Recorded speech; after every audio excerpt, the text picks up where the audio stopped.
This is Chris Hall from Eurotrade magazine. It seems to me that while we're discussing these trends, or possible trends, one of the problems is that we're still in the relative dark ages with battery technology. And I'm wondering if anyone can give some real insights on how battery technology might be improved. And I do have a comment on Tim Bajarin here. If Intel wants everybody to move away from netbooks up to the thin and lights, which are going to have larger screens, how are they going to achieve trade-offs in the power consumption? It seems to me that one of the great attractions of netbooks is that you've got a 6-hour battery life, or possibly even longer.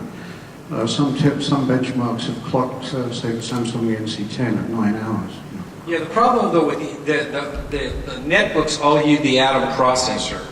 And the problem with the Atom processor is especially if you start moving it up to larger screens and applications with more processing demands, especially things like video, then the Atom really doesn't perform well. And more importantly, I think what Intel will do is they'll be very specific. They will not allow for Atom dual core to go in anything above 10.2 inches. And the ULV then their ultra low volt processor will be the one that focuses on that. The problem that you said is still going to be there is you're not going to get 9, 10, 12 hours with these things.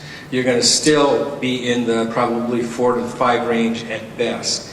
But you know, that's unfortunately part of the trade-off in that you're getting lower price, bigger screen, and more importantly better processing than you would on a netbook.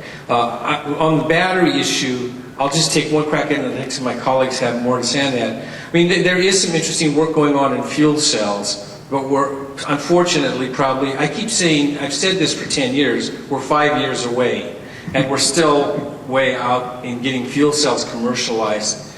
As far as battery chemistry, there are some things that are going on, but nothing that I would argue would give you enough of a breakthrough that says we're going to get to the point where a single 6-cell battery is going to get you 12, 18, 20 hours. By that time, we'll just be plugging it into our armpit, I guess, anyway, right? And using our own energy. And flapping, yes. Yeah. Fuel cells, you just mentioned it. And I was skeptical about fuel cells as well. But recently in Japan, actually we see signs that fuel cells for small devices will be commercialized earlier than we thought.